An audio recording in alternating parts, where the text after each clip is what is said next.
Hi everyone, Teddy Baldassarre with TeddyBaldassarre.com. In this video, we're looking at a brand new watch from Tissot from their Heritage collection, a new chronograph, the Heritage 1938 Telemeter. So in this video and on this channel, we cover watches available for purchase on our website, TeddyBaldassarre.com, as an authorized dealer. So in this video, deep dive on this timepiece, final points of consideration at the end, but also throughout this video, if you have further questions, check out the link in the description down below where you can learn more and purchase the watch. Guys, let's jump into the video, take a closer look at this new Tissot.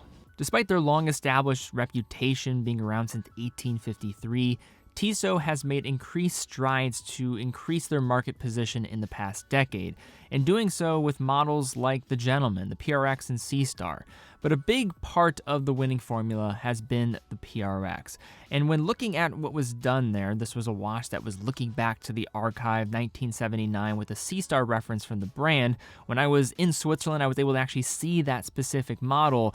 And in talking with the CEO, Sylvain Dalla, he then discussed a new watch to follow the same trend that was leaning into their history of chronographs with the Telemeter 1938. It's a bicompax chronograph that leans into a watch and design from that very year and works incredibly well in delivering an impressive mechanical caliber for its price point, right under $2,000. Today we're going to be looking at both of the variants, both the black gilt version as well as the silver dial version. So starting with a conversation on the 1938 on the wrist. Now it's important to state up front that this watch is a little bit larger at 42 millimeters, but it does not wear to that exact measurement when I have it on the wrist. I would say it wears slightly smaller than that, and even smaller than the Tissot PRX chronograph that was released earlier this year. With that diameter again, 42 millimeters, the thickness at 14 millimeters, and a lug-to-lug of 50.5 millimeters. Now, with the strap position, it is not going to make this one wear to the full extent of that lug-to-lug, but I would probably say this is better suited for medium to larger size wrists, although even on my smaller wrist, I still think I could pull this off, although it does add a bit of presence. The other added benefit of this watch is that it isn't going to be as thick as some of the other models that you might see housing value calibers, so it's very competitive on that front. But for those that do want the most compact wearing experience, I think you have tough luck with this affordable end when looking at these value calibers because they do make things challenging with their 8mm construction just for the movement alone. Set between 22 millimeter lugs, the 1938 comes equipped with a padded leather strap in gray or taupe shade on the white dial variant and a lighter brown on the black dial.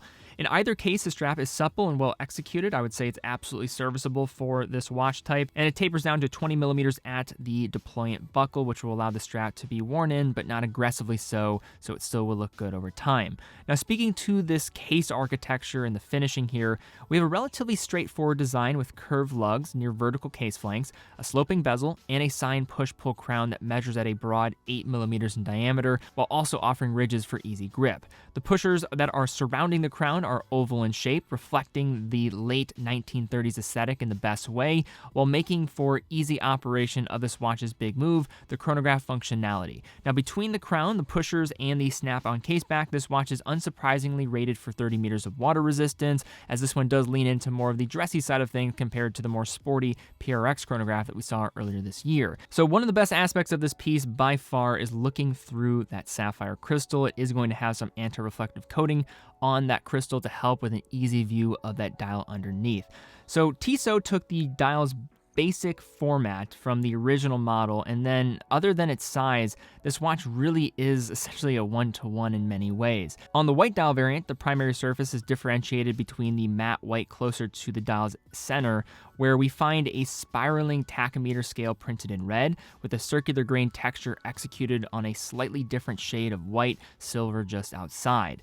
Moving toward the dial outskirts, a railway minute track is printed in black and is nestled just within this watch's namesake feature, a telemeter track printed in blue text. If you're unfamiliar with the term, a telemeter is used to measure the approximate distance between the user in an event that can both be seen and heard. An example of this is lightning and thunder. You see the lightning, then you would start the timer, and then once you would hear the thunder, that would give an indication of distance of how far away that lightning strike was. Historically speaking, this was mostly used on battlegrounds when trying to see the distance of artillery fire from far away. But beyond those colorful elements, the white dial variant variant offers printed black Arabic numerals, a slender baton-style handset, and a bicompact style sub-registers with the running seconds at 9 and a 30-minute totalizer at 3. All the hands are blued in this instance with the silver dial, but still manage the task of remaining legible while complementing the vintage theme on display.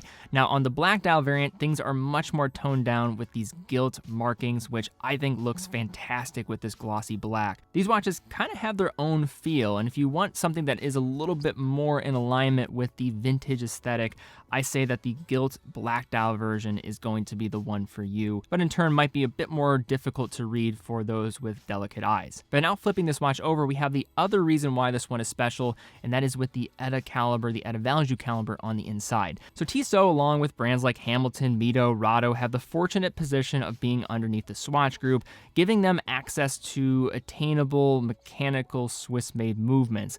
Many people are going to point out the different Powermatic movements from Tissot and the great value there, but another way in which they're able to differentiate from the competition and really set a standard, honestly, when it comes to mechanical chronographs is their access to basic value movements. Now, this Telemeter 1938 utilizes an upgraded caliber based on the Valjoux 7753, known as the ETA A05.231.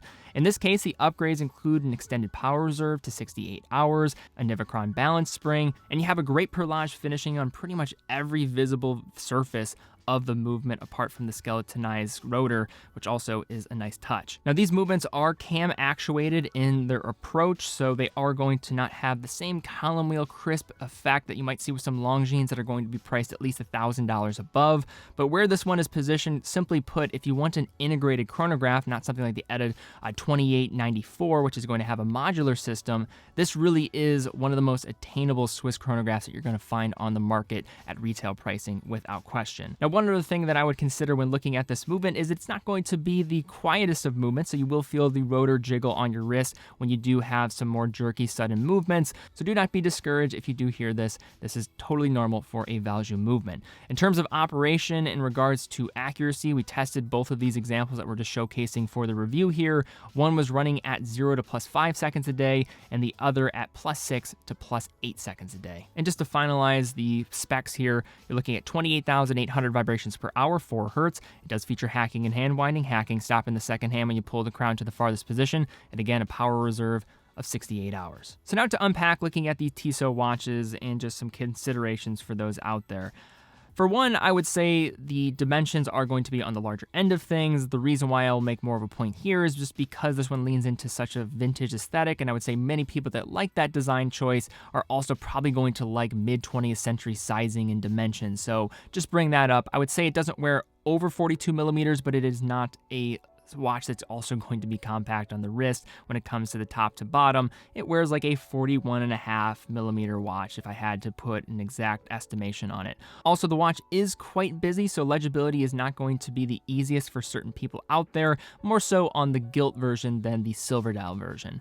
And then now moving over to the pros, I remember being showcased this watch and really liking the look of it. And I think the heritage design here, having a watch from these like 1930s aesthetic with a telemeter, it's not going to be for everyone, but this is, I would say, not going to also compete with pretty much anything else in the market. No one's really established and put their flag in the ground here and said, hey, we're going to own this design style. And Tissot's doing that and also being true to their roots with it, which I think is really great. Finishing on the case, very well done, but also the movement, I think, hey, it's a Valjoux movement, but they didn't just slap something in there and just call it a day. They went the extra mile. Movement, apart from that, is well done. 68-hour power reserve at a caliber, fully integrated chronograph movement, although the rotor is going to be loud. That's the case with some of these Valjoux calibers. And then from a price and positioning standpoint, this is less than entry-level Hamilton chronographs, and then right there with the Tissot PRX chronograph. So very different, strong in terms of its differentiation from the PRX Chrono. You couldn't probably be more different. That one is leaning into everything that is going for modern watchmaking, the integrated style and design. This is going back to the roots. And if there's one thing that Tissot has, a history since 1853, it's roots that they can stand on. And I think they did a nice job in aligning it in a great way with this watch. This 1938 chronograph is a really cool vintage-inspired chronograph and one of the best from a Swiss watchmaking perspective under $2,000. All right, guys, well, that's all we have for this video. If you enjoyed it, please give it a thumbs up, subscribe, and hit the bell icon. Really would appreciate that. That does help out the channel and lets you stay informed when we release new content. Also, if you like what you saw here from the watch here today, definitely check it out on TeddyBaldassarre.com. It'll be in the description down below. TeddyBaldassarre.com is an authorized dealer of over 30 brands, quick and fast fulfillment, dedicated customer support, and a full factory warranty for all the products that we offer. And it helps with us just continuing to make this content, helping to help foster this new generation of watch enthusiasts. At least that's my goal. So any purchase does help as well. But guys, thank you again so much for watching. Be well, and I will see you all very soon.